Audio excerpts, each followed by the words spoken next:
Hey everyone, it's Katie from Without a Crystal Ball. Thank you so much for waiting and joining me and being patient. I apologize. I am doing things on my own tonight. Husband is getting his MRI done. I've got kid and animal duty, and thankfully, Stephanie and Melissa were patient enough to uh, wait and get everything started. So we started this earlier today, and we did a sort of preview to this, and then I showed you some clips of Melissa, and then I was like, okay, this is maybe not the best way to do this, and then we got cut off. So what I thought we would do is just get you guys all on the same page, and we would all be in a three-way conversation, and I can kind of facilitate this. But what I'd like to do is, for those of you who are not familiar with this, if you didn't catch my earlier video, I am joined here today by, on the top here, this is Stephanie Ortiz. She is from, what is it called? In Love with Reborns 2011. In Love with Reborns 2011. She is a YouTuber. She has a hobby channel where she is an artist that makes lifelike babies and other trinkets, and she does things with her hair a lot. I've noticed she colors it quite frequently. Yeah, so I vlog about everything. I do whatever I want, really. Yes. And then to the bottom, we have Melissa Ellis. She is actually a former member of The Order, which, if you are familiar with Lifetime TV, there was a humongous show that apparently was fake about... Not all of it. Not all of it, okay. Of capturing or helping people escape polygamy. Now, Melissa was born into this organization, and she left when she was 27 years old with 4 children. So, welcome, Melissa. And Melissa is connected to this crazy story because her father, Mark Hansen, is the legal wrangler that is in charge of suing Stephanie. Number 76. That's his number. Yes. Can I say allegedly? Yes. Do I have to say allegedly on that one, Melissa? I don't have to say allegedly. My dad's number is 76. I grew up with it. See, we bring Melissa for the credibility. They're less likely to sue us with Melissa here. Yes. Well, I don't know. I had Lifetime in mind, and I got sued. All right.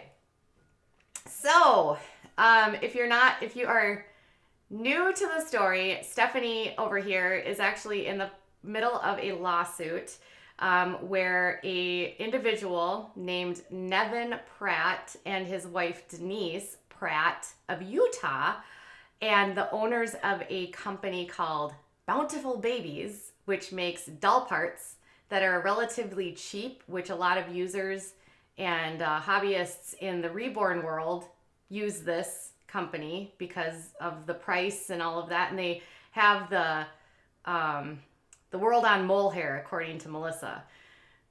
Right? Is that right? Yeah. They got but a Nevin, according to Melissa, is actually a numbered man, right? Yes. So tell the people what a numbered man is in the Kingston Clan. So a numbered man in the Kingston group is numbered among the army of God. So when the apocalypse happens and there's going to be a huge war in heaven, these are the men that'll be numbered among that army in heaven. So they're the armies. They're the armies for Jesus or something. Do you believe in Jesus? Is that what? Yeah, they believe in the Jesus. Okay, so in the Bible and the Book of Mormon, yeah. Okay, so they're the army for Jesus. Yeah. Okay, and in the organization, tell everyone what the numbered men do. So in the organization, then God gives out numbers, but really it's the leader that gives out numbers, and a number can't be taken from one member and given to another. If somebody leaves, then God can reassign their number, or if they are unworthy, then they can get kicked out and their number reassigned. But if somebody dies, that number always belongs to that person. But a numbered man is a steward or in charge of a company. So if there is a company that is owned, a woman can't be the one over it. The person that started it, unless they are a numbered man, can't be over it. They will assign a numbered man to be over that business. Got it. Can I ask a question? Mm-hmm. So I know that you and I discussed this, Melissa, but we wanted to rediscuss this. You said that alleged man number 79 cult member, he cannot change his number, but do you think because of the circumstances around this number, do you think they would allow him to change that number? No, because all the numbers have to be filled.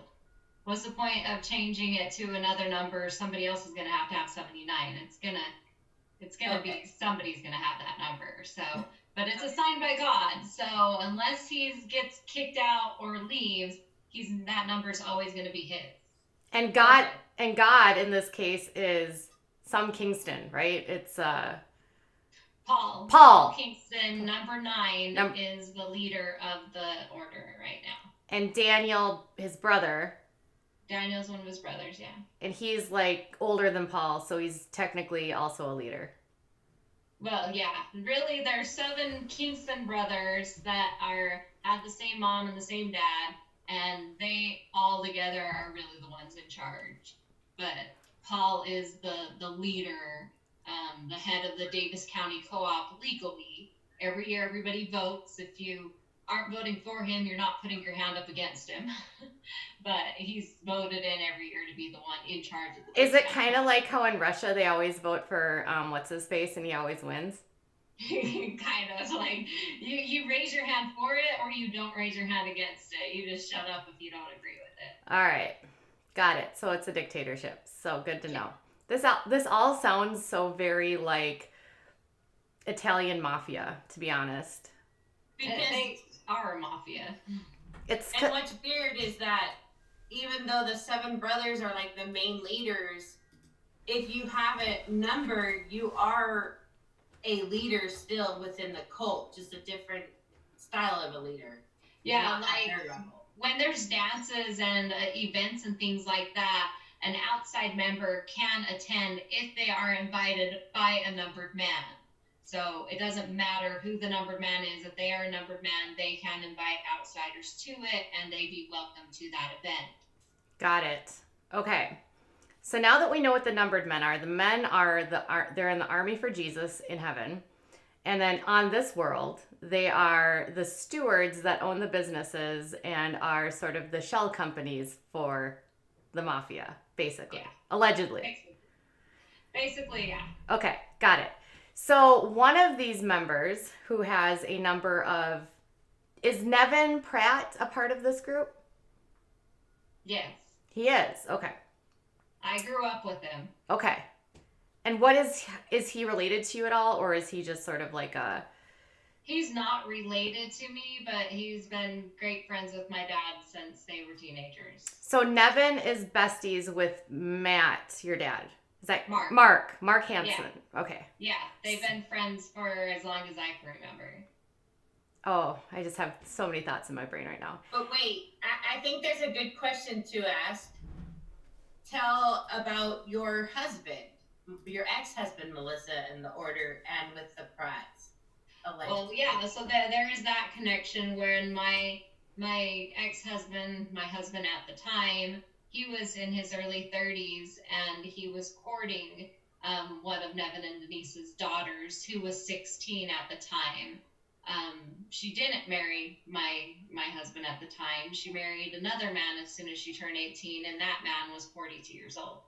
So there is that connection where my ex-husband pursued his daughter. I know Nevin has addressed it because I blindsided it to him on Facebook, and he says that he has no control over what his daughters do when they're 18. But he sure as hell has control over who courts his 16-year-old, 17-year-old daughter. So he did allow us to go and talk to her. He invited us to company parties and some family events that they had.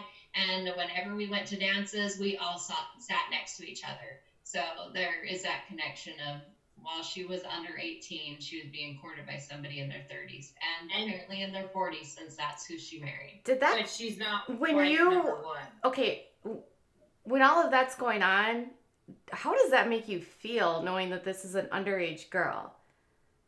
So that's one reason I left my ex, is the age of these girls that he was starting to go after got younger and younger. The summer right before I left him, he was starting to pursue 12 and 13-year-old girls.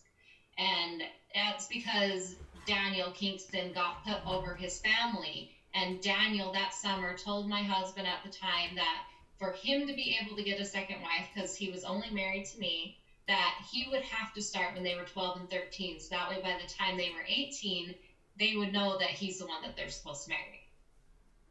So So it's it's like grooming. Yeah, it is grooming, and it was making me sick. And I did during that summer tell him I wanted a divorce, that I couldn't do this anymore. And he asked me, what he could do. And I said, you need to stop trying to get another wife. We have 4 kids together. I want to be a family. I want to be enough. And he told me that he couldn't not pursue having another wife, but he would stop for the rest of the year. And the stopping lasted for 2 weeks. And then he was back at it, and it really made me sick to my stomach. And I told you about a bill going on here in Utah, and that knowing that it was illegal always weighed on my mind and nagged at me that, okay, this isn't right, this is illegal, we shouldn't be doing this. And eventually it helped push me to leave. Okay. Because I know they're trying to change it to consenting adults, but if someone's groomed from the time they're 12 and then at 18 decides to marry somebody, that isn't consenting adults. And me being the first wife, having to be okay with it, I wasn't really consenting towards it either. But well, there's really I didn't know that. There's truly nothing about consent for women in these organizations. You don't have a choice. My parents had us have 3 men come forward before we chose who to marry. So I had 3 choices, but it was more of, hey, here's 3 jerks. Which one do you want to marry? And so it's not really your choice to go and decide who you get along with, who you're compatible with, who do you really like. It's being told, okay, here's the people you get to choose from. You pick which one you want. And then once you're married, that's like your priesthood, right? So that's your God that you have to he's the one that's making your decisions, and you have to obey him, right? Yeah, it's a hierarchy. So yeah. Your husband is over you. If you're a woman, all the men are over you. Even if they're younger than you, they're a man, they're over you. But yeah, your husband is the one directly over you now. Before, when you were a child, your dad was the one directly over you. But, in the Bible, it says the guy's supposed to, cleave to the woman, and leave his mother and be with his wife. But that's not the way it is. It's you become a part of your husband's family. So he was over me, his brothers were over him, his dad was over all of them. So that feels like, is there dowries? Are you bought and sold? Well, you have your money you take with you. But some of them I've heard have, but my family didn't. Okay. My family didn't do things like that. But I have heard one of my friends that left, she had money saved and about $50,000 that she had to give to the first wife to help her buy a house in the marriage that she was in. Wow. Yeah. Okay. So you left, and then, okay, so back to Stephanie. Now that we've gotten a little bit of an understanding of Melissa left. Now Melissa is actually this amazing advocate that helps with, you're part of the Sound Coalition. Sound Choices, which was founded by my warrior princess, polygamy goddess Kristen Decker, who wrote 50 Years in Polygamy and has been speaking out against these groups now for 17 years, I think, and doing her best to educate, help. She initially, when she started, help people leave. Now she's doing more to affect legislation and laws, which is what you guys are doing today. Yeah. And so there's currently a law that's is it in the House or the Senate, bill? It's passed unanimously through the Senate, and it is in the House now. So That- it'll be in the House Law Enforcement, I believe, committee next week sometime. It doesn't have a date yet, but I'm assuming it'll be next week. So Utah proving that they're literally the most backward, back-ass like state in the union is going to try to make polygamy an infraction, even though it is a felony under federal law.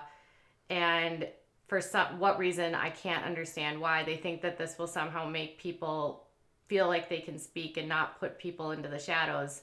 Yeah, so they're saying that changing it to an infraction is going to help victims come forward, but it's not. It's illogical what they're thinking, and I really want to see their science behind it, their, any interviews they've done behind it, because Canada did a case and it had their findings in 2011 that polygamy doesn't help any society. And so Canada was thinking about making it legal, did their study, and they have chosen to leave it illegal because it's no benefit. Well, in every other state. Yeah, well, and Utah, so they can't decriminalize it in Utah because in Utah's constitution it says polygamy is prohibited in Utah forever.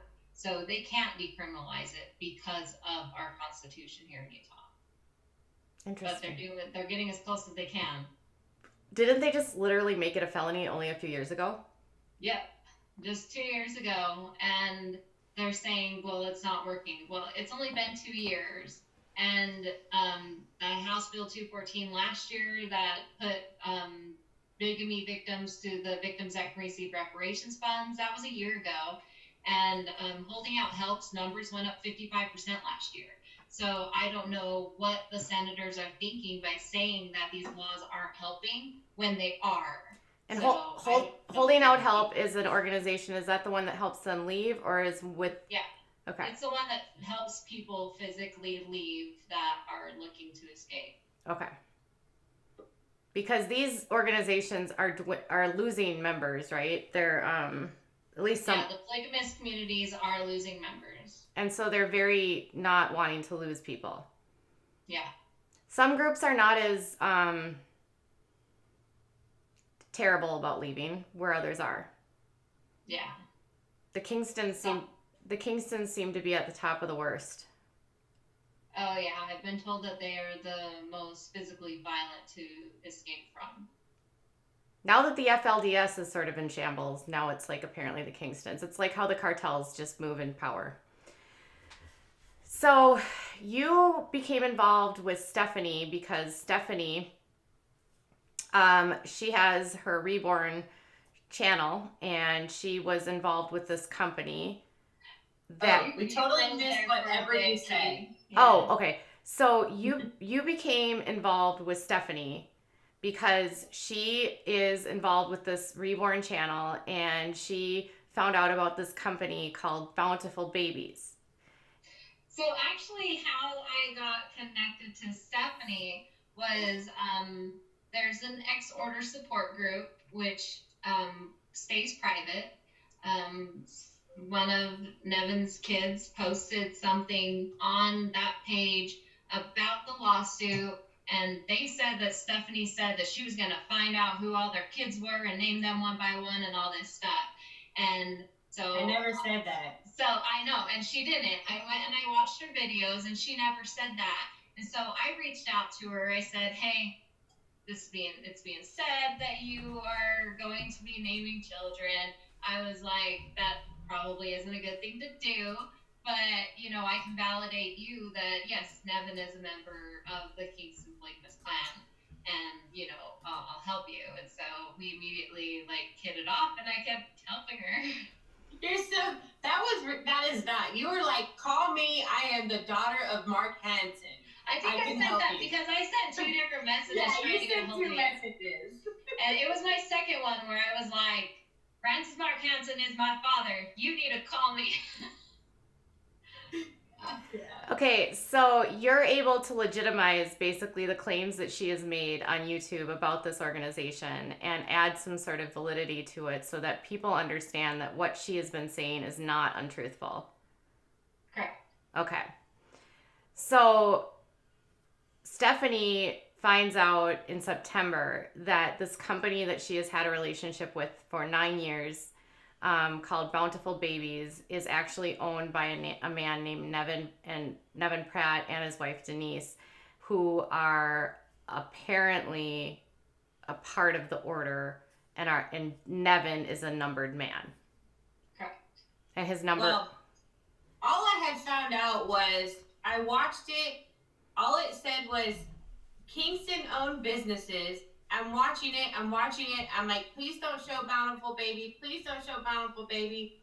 Oh my God, what the fuck did I just see? Pause. Rewind it 20 times.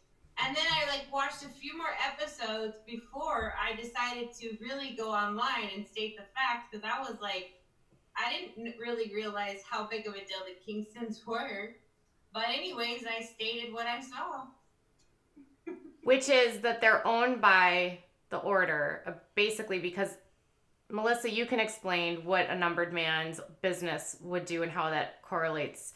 So Nevin is claiming that he's not a part of this group in the lawsuit and that this is not affiliated with this organization, to which you're saying that's not true. Yeah, that's not true. I remember when Bountiful Baby started, I was still there. It was a lot smaller than it is now. Really, it was just Denise. And then Nevin helped her do what she needed to make it bigger. And it was a hobby for her. She made the dolls. She painted them. She did the hair and everything. Then they got in the mohair market and kind of got a monopoly on mohair, and they would send it to us girls that wanted to make more money, and we would comb it out, and it would come in a brown box, and it'd say Bountiful Baby on it, and when you finished it, you sent it back to them, or if you were driving to Salt Lake, you took it back to them. But yeah, the Nevin, being a numbered man, made it a legitimate business and was able to bring more money into the order and offer more jobs to people in the order that need a job. So the order is growing super fast. There is over 5,000 members now, and it is going to continue to double every year, I think, with how many people are having babies.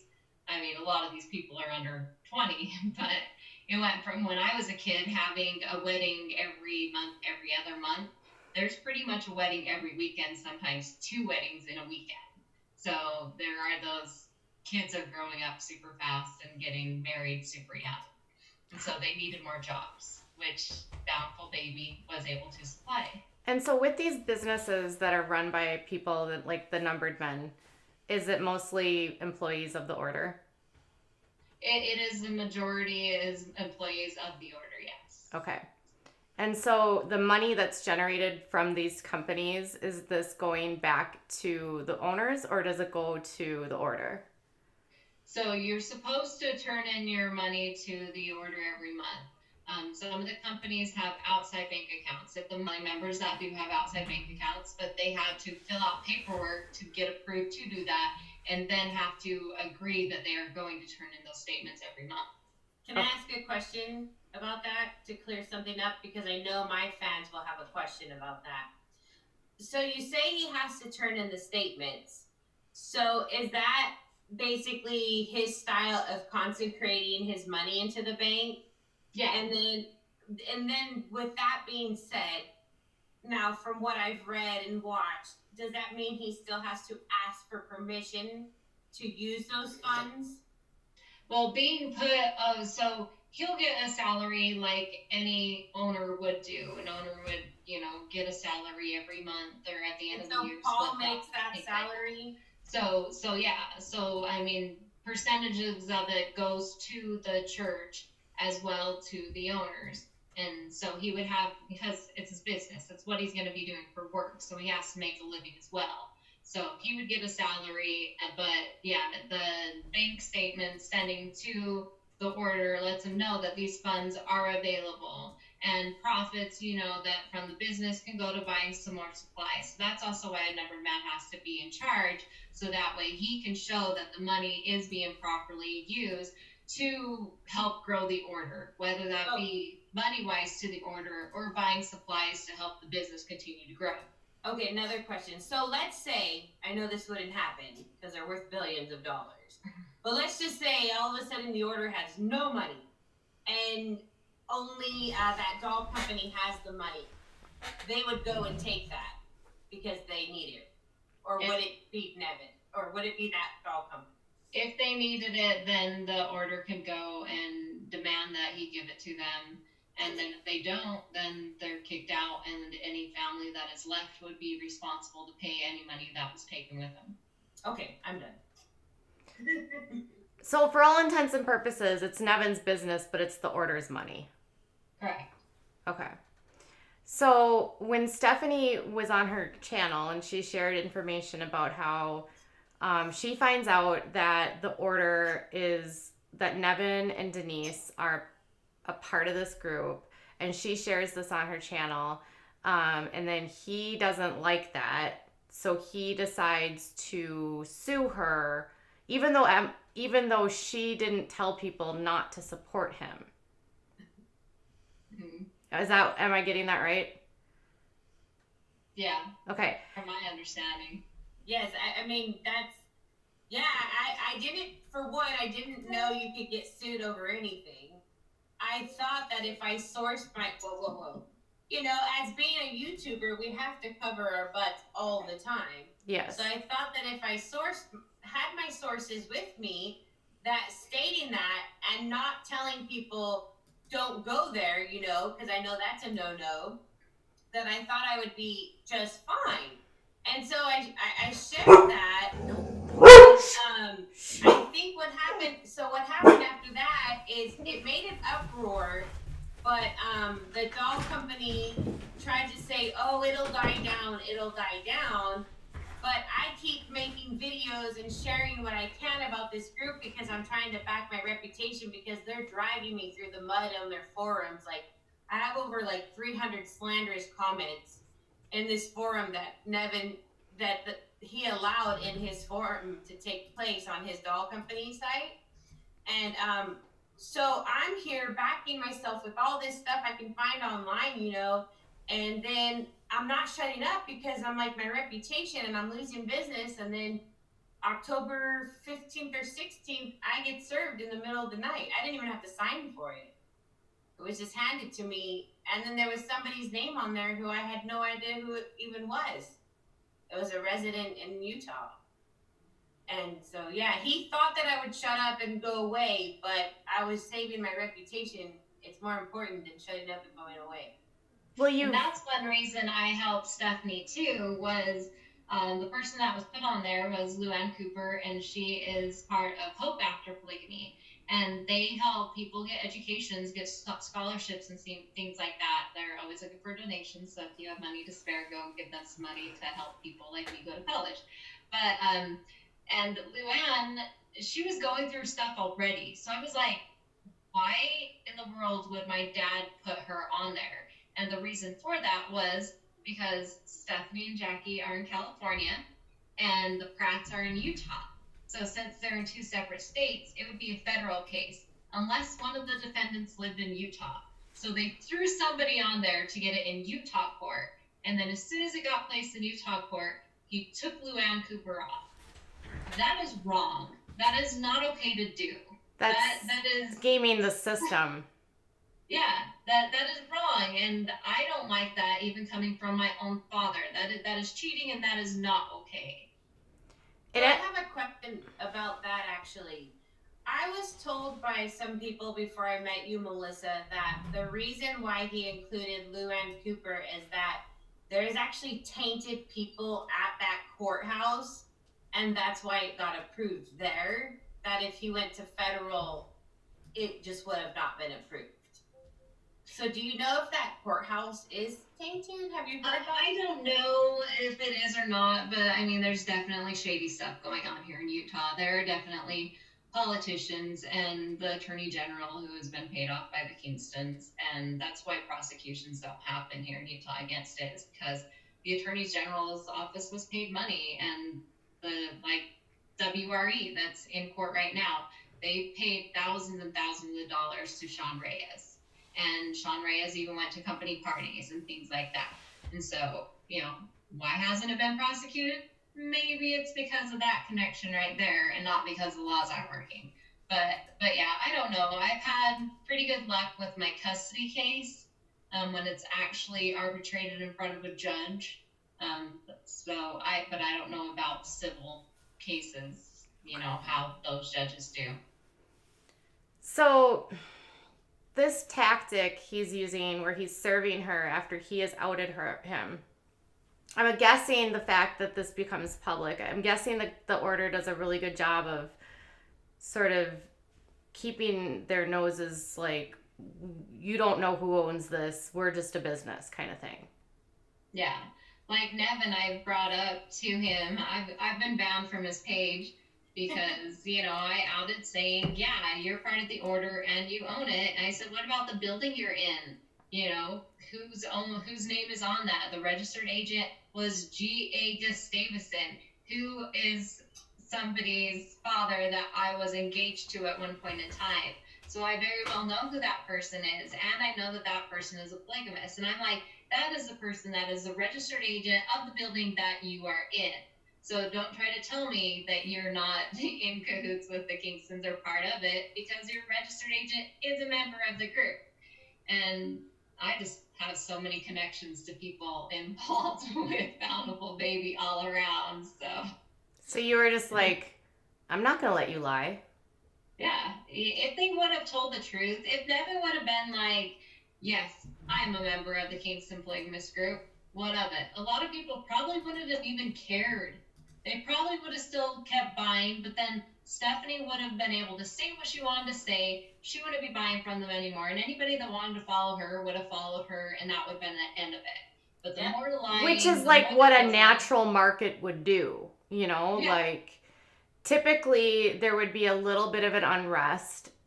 I'm assuming that, Stephanie doesn't own the market for Reborn. It's like, it's a large, I'm learning, a larger market. A lot of people like these things.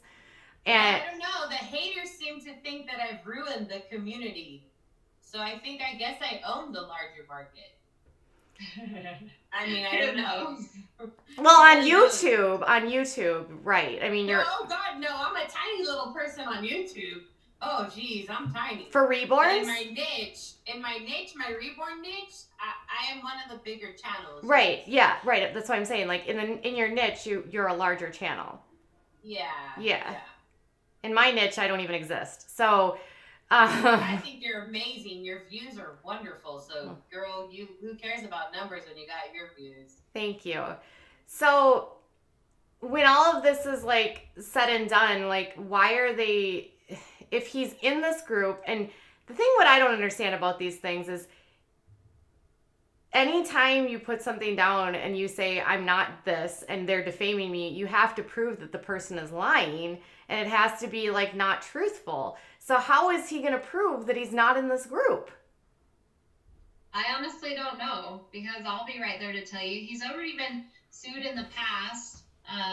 Well, do you remember what year it was, Stephanie? But, I saw him on a lawsuit with another woman. 2007? Yeah. 2007? Where a young woman sued them, the whole order related to some, like, a underage marriage. Well, yeah, so she was, she's one of Daniel's daughters, and he beat her and left her to die in a barn in Box Elder County. It was a big thing in the late 90s here in Utah. And so that's why a lot of people know the Kingston name, is because of that case. And that she was married to her uncle. And she was a minor when she was married to her uncle. And so, yeah, she sued pretty much everybody in the church, including my parents, including Nevin and Denise. And so was she named? And Nevin and Denise then sued her for defamation. Yeah. Yeah, because they sued her because she named them as key members of the group. They never denied being in the group. from what I've read, they sued because she said they were Oh, her audio. Uh-oh. Uh-oh. What is going on here? Man having a big business like that. Oh, okay, hold on. We completely froze. So it was about key members. She sued because she called them key members. Is that what you're saying? Yes. Yeah, they countersued because she called them key members, and they said they're not key members. But having a business like Bountiful Baby that has brought so much money into them, if they weren't key members before, they definitely are now. But he's been a numbered man as far as I remember since the 80s. So being a numbered man, he's been a key member since. I feel like the numbered men are like the made men in the mafia. Kind of, yeah. Okay. This is so weird. Okay. Yeah, it is. Just throw in a zillion wives and millions of kids, and it's about like the same level here. Okay. Yeah. So why is it? This is what I can't understand about this. In the world of Utah, this is all like everyone knows about this, right? Like the whole wide world knows that this kind of stuff in Utah, you guys in Utah that are fighting these legislation battles and helping people get out and all this, but then nationwide, there aren't appears to be a lot of allies that are like speaking out to try to like build awareness. Why is that? Because of shows like the Browns and My Five Wives and things like that. They've glamorized it. And with like, it shouldn't be compared to LGBTQ, but it is. And that is wrong, but they're like, love is love, let people love how they want to love. But no, things that are harmful to society, things that are harmful to children, it isn't just let love There's a lot of information on your website that Kristen and you guys all put together, and one of the things that's on that website is related to welfare fraud and food stamp fraud, and how much money these people are basically ripping off the government on an annual and monthly basis because they have so many wives. The men basically can't take care of their kids, and the wives are relying on public assistance to do so. I need some of that money since this whole thing. Well, I mean, think about it. How many people have two adults in the home working full-time jobs and still can't even make ends meet? They can maybe make rent, but they can't buy a house. They can't make mortgage. So you have two people with 5 kids and they can't make ends meet. Now let's add in 5 other extra women and 5 kids each.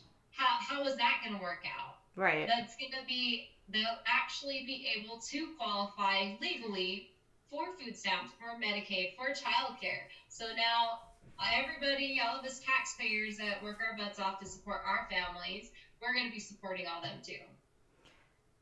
It's interesting that you would bring up like the My Five Wives and the Browns, because we talk a lot about the Browns on this channel, and there's a large audience of people that truly believe that these are like not that like Mary had a choice to divorce him, that she stays because she cares, not because she's fearing damnation and the burning throes of hell, and losing her entire like family and everything.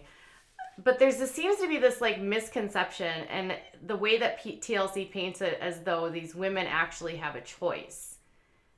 Can you talk or speak to like the fact, like to help educate people like that these women actually don't have choices? Well, they don't.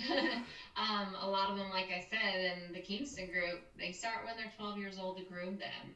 And even the leader, there's first cousins that are married, and even half brothers and sisters, and uncles and nieces. And they actually get genetic testing, and the leader looks at those testing and matches people up. So that happens in the Kingston group. But, I don't really know a lot of what happened with the Brown situation, but I do know with the AUB that it's a lot of the same way. They go off of direction that God tells you who to marry, but those steps go with, so the guy has direction, talks to his father. If his father approves, then they talk to the leader. If the leader approves, then they talk to the girl's father. And then if the father approves, they talk to the girl. And then if the girl with her parents decide it's okay, then she agrees with the boy, and they both go back to the leader. And the leader is the one who has final say on every marriage. So if the leader doesn't think that it's right, it's not going to happen. So if two people decided, they met at church and they want to be married, and they decide that it's going to happen, and the parents don't agree, it's not going to happen. If the leader doesn't agree, the leader already has somebody else in mind for that girl, it's not going to happen. So there's no consent in these situations, because it's really not the choice. It's whatever the leader decides, whatever the parents decides. And then once that woman is with their husband, it's whatever the man decides.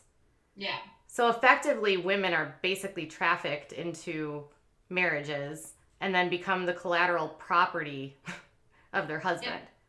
Yeah, and that's a big thing right now, that it was compared that polygamy is compared to slavery. I mean, it really is. You got the sex slavery, you have labor slavery, you have child slavery going on. It is a form of slavery. You're owned by your parents, and then you're owned by your husband, and your parents really get to tell you who to marry, and the leader gets to tell you who to marry, and they arrange them. You know, it's not your decision. You are there. You are an item that is up for sale. Speaking of that, I have a question about that. Now, because I know everybody wants to marry a Kingston boy. So if, let's say, I don't know, you're this random last name, but you have this amazing thing to offer, can you, like, offer that in exchange to marry a Kingston? Like, I'm wondering if you can trade money. Like, hey, you marry my daughter, I give you this. Do they do that? So really, if a girl decides hard enough that she's going to marry a certain person, especially if they're a Kingston, then that can be made happen. But the other way around isn't. So if a guy is of a family of a different last name, and a Kingston girl really wants to marry that guy, that's not going to happen. I can tell you that. I have 3 younger brothers that are living at home still, and they're all in their 20s. They're not going to find a wife in that group. My dad didn't. My dad married my mom, who was not born in the group. And that's the same thing my brothers are going to have to do. It's kind of like the Lost Boys. There's not enough girls to go around. Some people... Because the female girls have the blood, so they need to breed more Kingston blood, and they need to have a Kingston, basically, is what you're saying. Yeah, it's the Kingston blood needs to replenish the world. Okay, that's gross, because then you know that there's incest and inbreeding and... Oh, there is. The leader has 27 wives. I have them all written out, 4 of which are half-sisters, several of which are nieces, several of which are first cousins, and I've supplied all of this to the State Bar of Utah, because the leader is a licensed attorney here in the state of Utah. And so I was showing the incest. I was showing the illegal lifestyle he lives of living polygamy, which is against the Utah Constitution. And they told me that they weren't going to do anything about it. You're not supposed to be able to have a law degree, a law license here in Utah.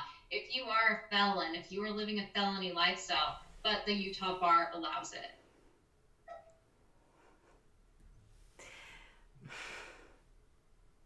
I feel like smashing my head into my, desk right now. I swear Utah is its own country. Yeah. Yeah. So,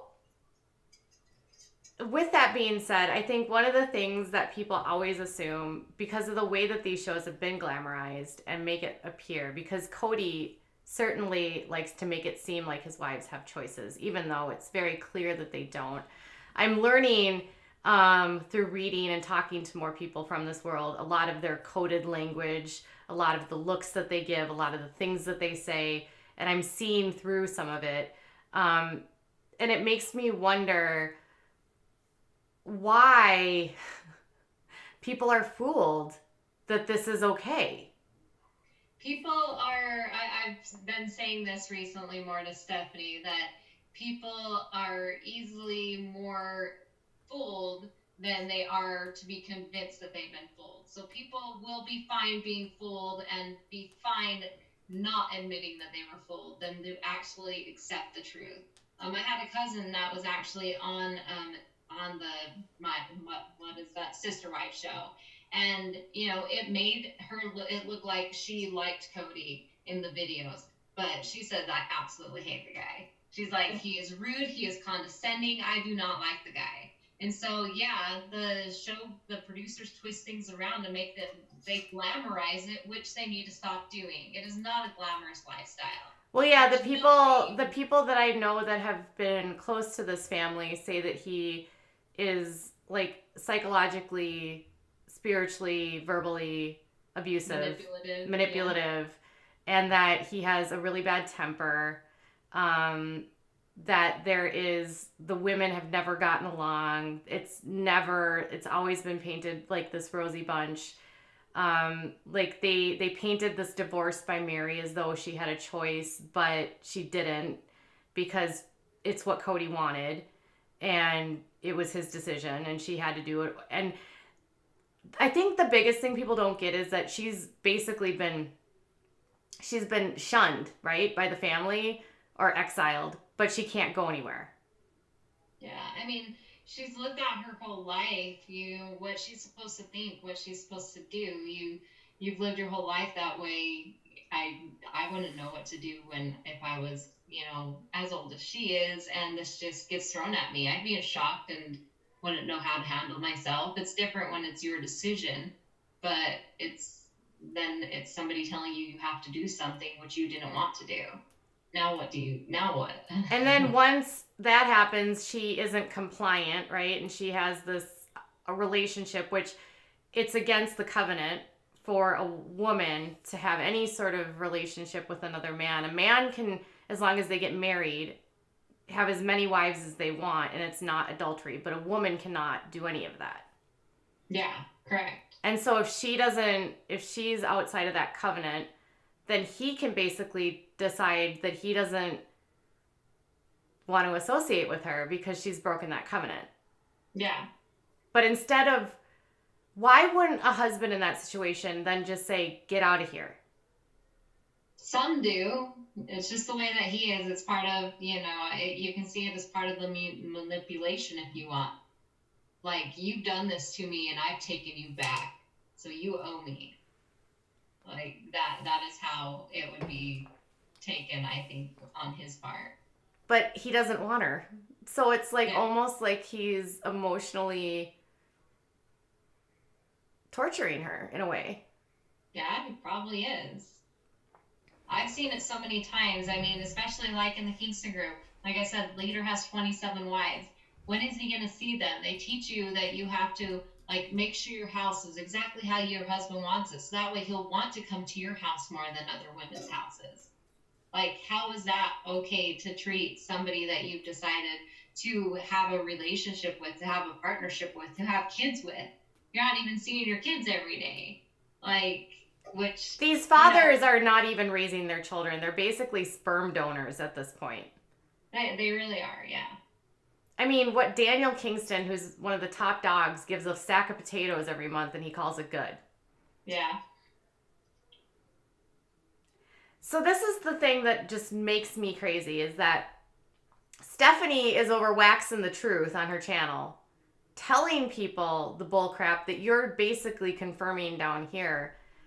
And everyone in that community is looking like she's peed in their Cheerios, told them Santa isn't real.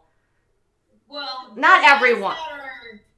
The ones that really support that company. Like, yeah. I have my own fan base that is right. Not like everyone, but the ones that still support that company. Yes. It's like. But some of them do support it and support me and keep it professional. But there's a big crowd that is not professional of haters. Yeah. Definitely you got some trolls for sure. Why is it that people would, given the facts, be like, okay, is it easier for them to just ignore the fact that when they're paying money to this company the way that you're explaining it, it's going back into this organization that's effectively trafficking people and keeping women and children in slavery, and not allowing people to, like, making humans property. No education. No education. Yeah, and some of those people, they don't understand how the legal system works. They'll sit there and say to Stephanie and write comments that, why are you doing this lawsuit? Well, first of all, she's not. She's responded in it. If she didn't, if he decided to drop it, it would be dropped. She can't do anything about that. The lawsuit is happening because of him. Yes, now they are countersuing because it has cost a lot of time, a lot of money. It has cost a lot of heartache. And that was something brought on by them with this lawsuit.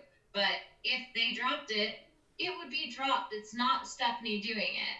Hold on, my light just went off. That was weird. I have a smart house. So The light's not used for Stephanie, now the difference with Stephanie and me is that I have been I wouldn't say obsessed, but I have been very intrigued with polygamy for years and years and years. And I've read a lot of books. Like, one of my favorite books ever is by Rebecca Musser, The Witness Wore Red, talking about her testimony and being the key witness, which effectively takes down Warren Jeffs. And that, while the FLDS still exists, it's very fractioned now. Colorado City is turned over to the former members. It is not owned any longer by the organization. Do you think there would be some sort of lawsuit that could be equivalent, or some sort of charge equivalent, that would take down this organization? Oh, yeah. I mean, if they would prosecute polygamy in Utah, it would happen. But that's what people don't understand. So when polygamy became illegal in Utah in the 1800s, they gave the men a chance to settle out their families, to figure out their families, what would happen, make sure the women were taken care of, and to stop living this lifestyle. And then they came back 3 years later, and those that were still living it, they threw them into jail at the same time. So there's 1,300 men thrown into jail at once. And I think that they should do that again. But people say, well, how will the women survive? The women will survive because they are taking care of their families already. And that's what needs to happen, is these women need to see their worth. They need to see that they are doing it on their own without these men. They are the ones working their butts off, taking care of their family. I guarantee they would have more money to their names if there wasn't the organization, the men around to do what they're doing. It's interesting you would say that. It's that they're the ones that are raising these children. And Classy Mom says mainstream LDS still believe in polygamy. They just don't practice it due to the Fed's arresting and tax exemption status, but will in the celestial kingdom. Yeah, they're taught that they will live it when they get to the other side. Okay. But also, what do they think is going to happen if polygamy becomes an infraction in Utah? Those that live it or believe in it, believe that it should happen, that it'll happen on the other side, and now it's okay to live it on this side. Are their husbands going to go and get wives? That's a question that I have. This whole idea that this is not like being gay, even a little bit. Like, that's like saying, like, you don't have, like, being gay is you literally are born and that's your identity. It's like, you can't change that. Like, this is not like, and they're not choosing that way of life. That's the part that pisses me off. Like, these men are choosing this way of life. The women are just the collateral damage here. And they're... Yeah, one of my friends that left, and I was talking to her a little bit ago tonight, and she said, it does bug her that they are comparing it to the LGBT community, because she was raised in it, she was married in it, she had kids in it, she escaped from it. She identifies as bisexual. She says there's no way that this can be compared to, or polygamy can be compared to being of the same sex or bi, status, that you can't compare the two. She's like, I take offense to that. And I don't know how many other people of that community feel that same way. I hope it would be more, because they just want to love the person they want to love, and usually it's just one-on-one. Right. I take offense to it. I mean, it's always compared, even when I had like conversations with the owner of the doll company, and I would ask, are you into polygamy? And at that point, I didn't know anything about Kingston, so even if he told me he was into polygamy, I probably would have brushed it off because I've only seen Sister Wives. And so, like, I thought polygamy was cool back then when I watched it. So I probably, if it had told me it was in polygamy, I'd probably just be like, yeah, well, whatever, good for you. You can. But, I was going, I don't even know where I was going with that. Sorry. So, I had a point. with all that being said, with everything that we know here, like, what do you think, like, Nevin's goal is with this lawsuit, and will he give up? I think he was hoping to scare Stephanie and to get her to just make a public apology and say that she was lying, so that way it made him look good. But that's not what happened. So it blew up in his face. So I don't know what he's going to go after now. I don't know what he's thinking he's going to get, because, I mean, Stephanie's not a company owner. She doesn't have millions of dollars for him to go after. So I don't know what his tactic is from here on out. I hope that he will just see that he's causing more harm than good to even himself and just stop. Well, I think the tactic right now is that, and this is why I'm trying so hard to get the funds, because I don't want them to drop the lawsuit, and me not be able to countersue, because I feel like they deserve to prove who they are to the world after everything I've been through. But if I don't have the funds, I can't pursue it. And then they, again, with, Marianne Nelson, everything gets dropped. Yeah, nobody, like, the truth doesn't come out. It didn't get to go to hearing. So they didn't get to prove their side. Marianne didn't get to prove her side that she was right. They just dropped it at the last minute. Now they've wasted people's time and money and energy, and that's not, this does need to go to court. The truth should come out, and to show who was lying and who was telling the truth. Well, the biggest mistake he's made here is he's made this all now public record. And so I can go into a document and read everything that he is saying, and then I can read her counterclaim and see what they're saying based on statements that they of people they know, like you, who are in this, that come from this world, and then people that are like have left the world can then speak out. So it ends up making it look worse for him. Yeah. He should have just ignored it. You should see some of the Facebook posts he makes. It's ridiculous. Like, and then he deletes them right away, but I have them all because I have many people who care about me. I'll have to send them to you. But it's like every time he would make a post, he was shooting himself in the foot. Yeah, it's a lot of bickering on their side, and my ex does it too. That's a lot of what my case that I have to go to court for with my kids is about, is a lot of just bickering, and I don't like the way she said this. Like, that's wasting the court's time. That's wasting our public officials' time. Like, did this really have to go to court? No. It's ridiculous. And just because someone's ego got hurt or feels like their privacy was violated when it really wasn't, isn't an issue to take something to court. If you have a public company and you're the owner, you don't have privacy anymore. Like, your financial documents are records. Your family is I mean, look at how people that are CEOs are under scrutiny constantly. You are essentially becoming a figure of that company, so you better be comfortable with the skeletons that are in your closet. Mm-hmm. Yeah.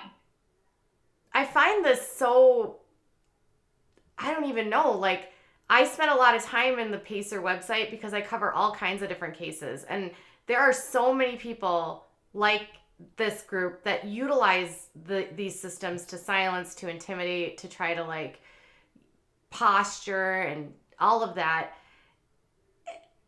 And you can't, at the end of the day, tell someone that they can't have an opinion. And effectively, that's what they're doing to Stephanie, is they're saying, you're not entitled to have an opinion about how we, one, ran our doll show that she felt was unfair, too expensive, that she wasn't treated right. Like, those are her opinions. She's entitled to have those. And then when she finds out who it is, her opinions change again because she is a lesbian woman that has married to a beautiful wife, and you know that this organization is very not okay with that. Her wife is also Mexican, which is not okay in that group because they're essentially white supremacists. Yeah. And she knows about the trafficking and the underage stuff, and she has a heart, and she says, I can't support that. And that's her opinion. And so they're effectively trying to say, you cannot have an opinion. Yeah, well, see, in my opinion, YouTubers are press. And we have freedom of speech here in America. We have freedom of the press.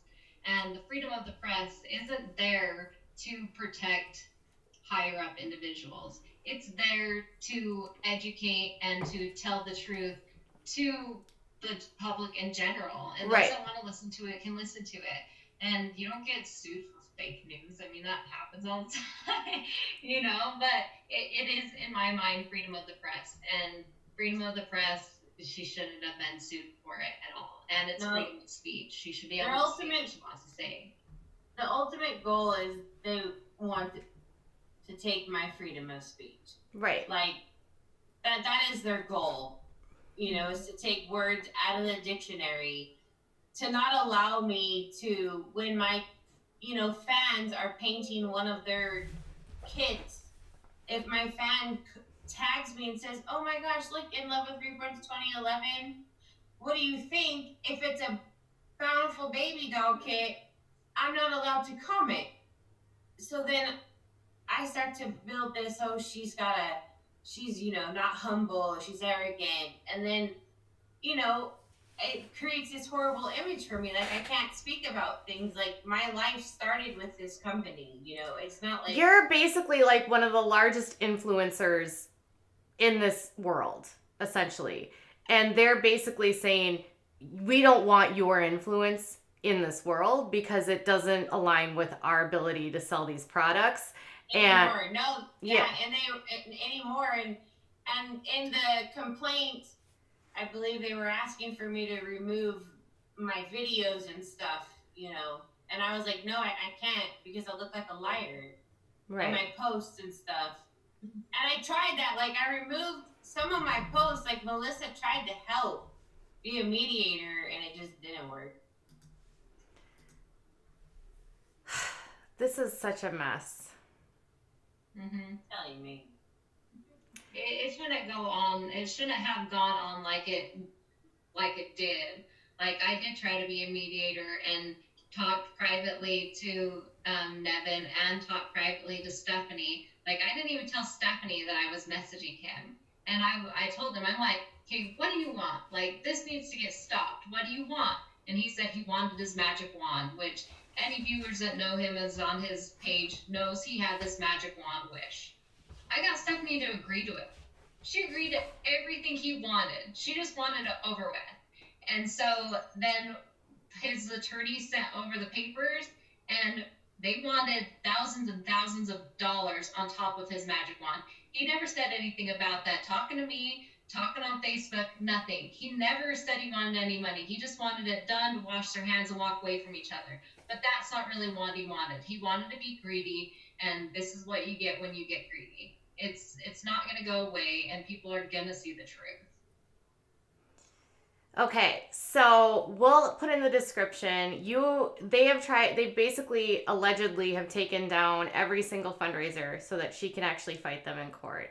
Oh, they have. She sent me the stuff. My father, the attorney, has sent messages to GoFundMe, to Facebook, to the shirts that she has that she was doing to do fundraising for it. My father has sent letters to each of them. So I started a fundraiser on Facebook for them because I saw that and I was like, that is not right, but there's no way they're going to get mine taken down because I'm doing it on behalf of somebody else. So they're not going to be able to say anything that I'm doing it. So so far it hasn't been taken down, and it stayed up longer than hers did. So Mine didn't even make it 24 hours on Facebook. So we'll share the link, and with yours, it is people are able to donate anonymously, correct? I believe so. Usually Yes. when you go on, you can say whether you want your name to show or not. Okay. Yeah, I did it. When you go to click donate, you can click show my friends, show my family, or only for myself to see. And so it stays private. And also, if they don't trust that it stays private there, on my website, I have everything that's going on with my case, and there's a donation button there, and that goes strictly into my PayPal where nobody can see that except for myself. Okay. So I know people over worry on those things. They shouldn't. It's just like, if you have a friend and they need help, you should help them. But, you know, it's... Well, the thing is that the haters have retaliated so bad against those supporting me. Like, anybody supporting me has been retaliated against. And even some have been blocked from purchasing with that company. Well, good thing I don't give a crap about their company. Yeah. Like, I don't care about their dumb babies, you know? Like, sorry, guys, if you're into those babies. I just don't care about them. So, No, go ahead and block me, bitch. Like... Right. Well... You can say that all you want to. Yeah. I'm so disappointed because they wrote that I was the first person they ever had blocked, but they blocked Stephanie before me. I was like, dang it, I was the first. They blocked my friend Taylor. They've blocked a lot of people. So the silver lining in this is that there's been a lot of crap that's happened, but there's also been a lot of people that have like rallied around to try to help you. And it sounds like there's a lot of people that are from this organization that want to help you, that know that this isn't okay. They know how it works. So kudos to you, Melissa, for like stepping up forward. There's a whole group of you women and men that have left that are doing amazing things every day. Eventually, one day, all of this will go away. I can only hope. Oh, it's going to. I'm going to make sure of it. I mean, I'm not losing my freedom of speech, and I'm not shutting up. This is illegal. This is America. And if I have to go stand at the White House door begging for Trump to go look into Utah, I'm going to go freaking do it. Because it's disgusting that it's taking place here. He's so worried about that damn wall, he needs to worry about Utah. Sorry. Of people that are kept inside of four walls, basically. Yeah. Well, thank you guys so much for joining me and sharing. I think this gives a much more cohesive understanding for people from earlier today. Earlier today, it was just so like all over the place. So I appreciate both of you joining me. Melissa, I hope you'll come back sometime because I would love to do a lot more in-depth stuff about, you know, really the human side of it, because that's really that piece that tugs at my heart and is why I do what I do, because I don't think that, and that's why I cover the Browns, because I think TLC does a really shitty job of giving these fundies, which is basically what these groups are, fundamentalists. We're going to just gloss over the bullshit they do and pretend like they're wholesome human beings and glamorize what they do and hide all of the nasty crap that's going on underneath. And if too many outlets just, oh, Jess the Duggar had another baby, yay! You know, like, let's not ignore the fact that Josh Duggar still has a spot in that family. You know, like, let's ignore the fact that there's 4 wives that don't really have a marriage and are probably, if this show goes away, gonna go and rely back on welfare, you know, and that can't care for their families. Like, I hate TLC, so I'm not gonna stop until these shows are off the air. I don't care. Yeah. Well, Stephanie, you are always welcome back on this channel. I learned today that so many of my subscribers are huge fans of yours, so who knew?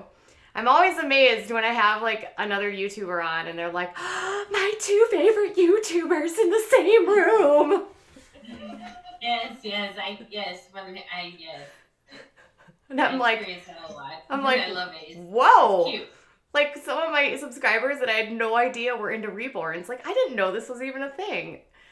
I have It's just a hobby. we have a family friend. Her name is Gail. She makes these. She loves it, and her dolls are always so beautiful. And my mom and I were just like, cute, Gail. You know, like I don't know, like cute. You know, like, but it's an art. It's a and the dolls you make are phenomenal. And there's a reason why you have amassed such a large following. So you should be proud of that. Hopefully, we can get you to get your viewers more engaged in the future, and we'll just keep on plugging away at reminding people that you're not an asshole. You're actually doing things for the greater good. Yeah. I really am. And to other I mean, my thing is that when I stepped into this situation, I didn't want to be a part of it, but I was recently targeted by people, and I had no one standing up for me. And one channel did, and it made a big difference. But still, larger channels that could have done something to help me did nothing. And I feel like on the YouTube world, too often people don't want to get messy, don't want to get involved, don't want to deal with things, want to push people away, want to allow people to get canceled when they shouldn't be. And that to me is just like not okay. I'm never going to like put my business before integrity. And I think more people on this platform should. And, you know, if other YouTubers are out there and they aren't speaking up, to me, I just feel like that's shameful, especially if they were a friend of yours. And, you know, it's times like these, you know who actually cares about you. So I guess goodbye to the garbage. Yes. Yes. All right. I will, in the link in the description, put the fundraiser, and I will also put your channel description. And then Melissa, did you have anything that you wanted to say goodbye, or anything you wanted like you guys are working on something? What are you working on? I'm just dealing with the bill at the legislature for that they're trying to do the polygamy, turn it into that infraction, and it's just education needs to happen first. The bill isn't going to help the victims like they think it's going to. It's only going to empower the abusers. I know people's like, who cares what consenting adults do? But one thing we need to define, what is a consenting adult? And in polygamy, is that just the two people that are now into a relationship, or the other people that are also involved in the relationship? If there's 4 other wives, does it include all the 4 other wives' consent? There's a lot of thinking that needs to go into this first. Well, how is a groomed 12-year-old ever consent? Yeah, and I agree on that. If somebody's groomed from the time they're 12 to the time they're 18, once they're 18, is that consent? Is that really considered consent? Then what do you do there? And how are you going to handle the welfare stuff? That's a question that I have for legislation. Like, there's going to be more people now going to be going on and having more wives. What if somebody's cheating on their wife and they get pregnant and the wife's like, well, you got a kid, so... Have we already forgotten Warren Jeffs? Come on, it's not even been a decade. Have we already forgotten Warren Jeffs? No, people are still following him. No, that's what I'm saying. Like, has Iowa already forgotten Warren Jeffs? Like, there's a reason why we should not allow this kind of stuff. Yeah. Well, and Warren Jeffs he's here in Utah in prison. Right. Like, yeah, they apparently they have, and they just don't care. And, you know, I know the people behind pushing this bill, and they're not doing it for the right reasons. And it's a woman senator that's pushing it, so I feel betrayed by my own sex, and I'm not okay with that. And so I don't get what's going on in her head. She says there's civil rights violations going on because it is illegal. And I'm like, no, it's not. Freedom of religion does not mean freedom in religion. You can't just do whatever you want and then call it freedom. No, it's not freedom to hide behind religion to abuse. Yeah, it's not freedom of religion to sex traffic in children. I mean, correct. It's not. And so there's a lot more that would need to go in, and just... I feel like we need a Catholic Church blow up. You know what I mean? Where it's like some humongous shakeup. You would have thought Warren Jeffs would have been a good enough shakeup, but I guess it's not. No. All right. There was a raid in 1953, and that's what this senator keeps going back to. But you call it a raid, the people that had family there that where the raid happened, they call it a rescue. There were young children in that compound, and they had family that wanted those children back, brothers and sisters. Yeah. And so to them it was a rescue, but to the news it was a raid. So what do you call it? I mean, it really is ridiculous the way that they brand things to make. Well, they do the same thing with what happened to the compound in Texas with Waco. Yeah, with Warren Jeff's group. Those kids were held basically hostage, and it's like they can't go anywhere. They can't do anything. They don't have a life. You're trying to save them. Yeah. And the wives that are there are brainwashed. He had 85 wives. Do you think he knew who half their names were? No. Yeah, let alone, knowing their own kids' names. So. Right. All right, you guys. We could do this forever. You guys will have to come back. Well, I just wanted to say one thing. Anyone's welcome to email me for the documents that are on Pace Monitor, because Pace Monitor is very expensive. I can't even afford it. I have all of the documents. I also have all of the documents as well. So I'll share them, and you can share what you can legally share as well. I've paid for all of it. Yeah. And I have a Melissa Ellis public figures page, so sorry, I'm not adding everybody on my private Facebook page. I don't think everybody needs to see pictures of my kids and my family, but I have the public figures page. So if you have questions, want to know, what Stephanie's saying is true, you want to contact me directly, feel free to message me through that Melissa Ellis page, and I'll be happy to answer your questions. Well, even through the fundraiser, they can message you too. Yeah. Really? So, Yeah. Well, Melissa, you're doing good work. Thank you for sticking up for Stephanie. Stephanie, you will not be alone anymore. Thank you so much. I appreciate it. My community, if nothing, is a bunch of feisty ass ladies and men that don't like assholes and don't like bullies. And so they will stick up for you. And I've learned a lot about my girls and guys, and they're fierce. So they'll love you. I like those kind of people. Yeah. Thank you guys so much for joining me. I'm gonna just chill out, and then I'll talk to you for 2 seconds when we're done. But all right, you guys, thank you guys so much for tuning in. Thank you for the super chats. I hope you guys have a wonderful night, and I'll be back with more tomorrow. Bye.